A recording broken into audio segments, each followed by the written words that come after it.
had a deadline date, and he was actually there, but he starts slowing down in the end. So I think just making sure you have a good understanding with the person or people that are doing the work of like, hey, can you have this done by X, Y, and Z time? Yeah. Even if it's a person who has a bulk of the work, say if it's one contractor you're working with, you want to at least have a timetable on when certain things in the house should be done. Yeah. So that way you know, okay, if the kitchen is done by this time frame, if the floors is sand and we can stain them by this time frame, you know you're still on your time schedule. So just be mindful of that. And sometimes, again, Erica mentioned, you don't want to pigeonhole a person to say you need to do this space right now during this time frame, because a lot of contractors want to work freely. Mm-hmm. And I want to work freely at my job, so and I don't want anybody micromanaging me. So you want to allow them the freedom to do that and work freely, but you still want them to be able to hit those deadlines that you have. Yeah, because home buying is all about seasons, and it's all about timing too. And if you're on a time clock, like we sign a contract to do X, Y, Z 6 months, we're still under contract, so we still have a deadline to meet for the investor that invested in us. So we just have to try to make sure that everybody is on the same page as far as like your time frame is concerned. But don't rush just to get something done quickly, because overall the quality that is here is something that, if it had been rushed, it wouldn't have been right. So I do feel like everything worked itself out, no matter how crazy it was, no matter, how many delays took place. Everything worked itself out, and that came out when the buyers came in here and they said, this house looks really good. This is really nice. It wasn't something that was just thrown together. They actually felt like this was a home well done. Something you mentioned that I just want to reiterate is the fact that you want to keep in mind that you may go over time, you may go over budget. So if you know that in the beginning, and if you can do anything in the beginning to prevent that, or just be mindful, just keep that at the forefront, because again, you get towards the middle, gearing towards the end of the project, and you're like, oh my God, we have already hit budget and we still need to buy X, Y, and Z, and we are out of money. So where's that money going to come from? But just be mindful, you're probably going to go over budget, and the time frame will probably fluctuate depending on if you're staying on schedule or not. Yeah, let's talk about that money piece though, because I know we talked about money before, and not to go backwards, want to move forwards. In order to become a real estate investor, like, you either have to have some capital of your own, or have somebody else that's willing to invest in you, or you gotta have credit. Like, you cannot do this, you cannot do this, you cannot do this, you cannot do this without having some type of credit. You cannot. And do understand too with credit, like, you can have good credit, but in this industry, and this is something they talk about a lot in the real estate training, is that when you're in the business of real estate, your credit is gonna do this. When you buy a house and you've got a house sitting on your credit, or you're going through the project, your credit is going down, because you have your debt to income ratio is going to be terrible. You have all of this stuff that you're piling up as debt. And then once you sell the house and you pay that stuff off, it'll go back up. So just be mindful of that. I'm a big stickler about my credit, so going through this process can be scary, but you got to be prepared to be able to take that risk, knowing and the reward is going to be greater than the risk of going down and then coming back up. So just be mindful of that part. The reward can be greater, but if you're not paying attention to those numbers, for real, because like they tell you to go to a hard money lender to get the money, and then if you're just like, okay, we're getting this money from a hard money lender and it doesn't matter, we're gonna do this, it's gonna matter. It's gonna matter when you get ready to close on that house and you realize that you thought you borrowed, let's just say $50,000 from the hard money lender, and then you have to give $70,000 back, plus the amount of money that you take into consideration to actually fix the house. So we're just talking about buying the house. The money that it takes to fix the house is something that you really can't calculate 100% up front. Like you have your budget, but a lot of times, even working with investors, they go a little bit over budget. And so the numbers still have to make sense. If those numbers do not make sense, don't just do a deal to do a deal and say, oh yeah, I fix and flip this house, this is what I do, you know. Don't do it for that reason. Like you want to do it to win. You want to do it to be able to gain something financially. And another thing that I would just say is coming out of those classes, we would actually be able to make some money if it wasn't for, you know, coming off of that little bit of debt. So everything throughout the process just has to make financial sense for yourself. Should not stress you out, shouldn't take you under, it should bring you over. But it's all a learning experience. But if I could tell somebody else, you know, to save a little bit of money, I probably would. But do things that make sense. Don't just do it to do it. So let's talk a little bit about design and shopping and that experience. So I mentioned use coupons, shop around, catch sales.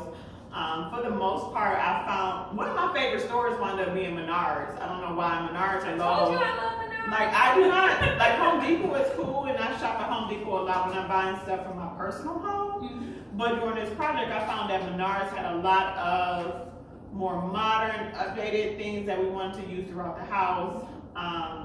As far as paint, you know, some paint we use Home Depot paint, but I was really liking Sherwin-Williams because they had some unique colors. Any experiences you had with shopping at? Project overall, like we went to Home Depot and we'll show you a little picture of that, and we just like mapped it out. You still have to have a plan. You can't be like scatterbrained. And it is important that you and your partner come to an agreement on certain things, because what they see you may not see, but coming to a happy medium is what's most important, you know. So go in the store, map this stuff out. You don't have to go in the store and buy the stuff the same day. Usually that's me, but we're with April. We just like, okay, we're gonna go in the store, we're gonna look at this, and then we actually shopped around at a couple different stores, putting stuff together. So I think that was important for us to do it together and to kind of like shop around, lay things out, take pictures, so that you'll remember what it was that you shopped for. So. Don't be afraid to shop online. Erica actually found some stuff on Amazon, some light fixtures. Some light fixtures on Amazon. That worked out really well for this project. So again, don't be afraid to shop around. Go into the store with a game plan. You could wind up spending hours in Home Depot. The shopping piece is just a big piece. You want to prepare yourself. Go with the idea of what you're looking for that day. You can't wind up being in the store for a long time. So just go when you have the time to really walk around, pay attention, take pictures, understand what you're looking for versus rushing, because of course the stuff that you're buying is going to add up. It's going to add up to be thousands of dollars, and it's Quickly. Very quickly. You'll get to the register and be like, whoa. But this is stuff that you're going to be putting in the house. It's going to be here. So it's not, you don't want to just make impulsive buys for stuff like, oh, I'm just going to pick this, and this. No, you want to pick stuff that's going to be quality, that's going to last, if you can find savings and do that. So just take the time to do that, and don't make it a rush thing for that piece as well. Yeah, don't rush. Don't rush on materials. Don't rush on just trying to put something together, because time is money. One thing, if you're gonna have stuff delivered, we learned a lesson. If you're gonna have stuff delivered, please make sure you check to make sure everything that's supposed to be a part of that delivery is delivered, because there are restrictions and policies with stores of like, hey, you only have so many days to report back if they didn't deliver something. So check the deliveries. That's just a tip. We did that with the kitchen hardware, just so you know. That's $35, but $35 when you're spending a whole lot of money, it makes a difference if you have to spend $35 again. So always double check your deliveries. And then if you're working with a contractor and he's buying a material for you, or you're doing that, one thing that we utilized that would probably make it a little bit easier for us was just, you know, some gift cards, because we don't have time to pick up the phone every time they go to Home Depot or Lowe's to do a phone sale. So that was a key thing. And then just trying to monitor what it is that they're buying, and breaking the money up. So April was really good with that. So she was, you know, just tell them a little bit about how you did it. The financial piece when you say breaking it up. So we were paying in different ways for most of our materials and stuff. But like Erica mentioned, if you're gonna shop, it makes sense to use some type of reloadable, like charge card, meaning a lot of times what we did was use the Home Depot card and we would reload the funds onto the card so we wouldn't have to deal with phone sales. Erica works full-time in real estate and I work full-time as well. So, but monitoring certain things that's being purchased, if your contractor does not necessarily have the same taste as you, oh yeah, small detailed things become a thing. Yeah. So you're rebuying that stuff. yeah, too. you're rebuying it. So just make sure if they're gonna go purchase certain things, you want to be mindful that they're purchasing just, bare minimum stuff, not detailed stuff. Because if they don't have the eye for design, then you are going to be like, oh my God, why did you put that? It looks crazy. Take it down. We got to redo it. And that happened a couple of times. Times. So everybody's taste is not your taste. When you mentioned, what were you talking about? That's fine. Okay. So yeah, detailed stuff, because detailed stuff makes, it does make or break a project. If you spent thousands and thousands of dollars in materials and cabinets and paint and wood and all of this stuff for this house, and you put it together and it's beautiful, but then the detail is off, it does make a difference. It takes away from all this money you just spent. So don't take for granted, like, the small things do make sense. Like, if you're gonna do it right. Do it right, and it's okay if you have to do a do-over. Just hopefully it's not $100 or $1,000 mistake. Hopefully it's just a simple mistake. So we've had a couple, and you will have a couple. So don't be scared and don't go nuts. You will definitely have some mistakes, and you will definitely have some changes that need to be made during and when the project is actually finished.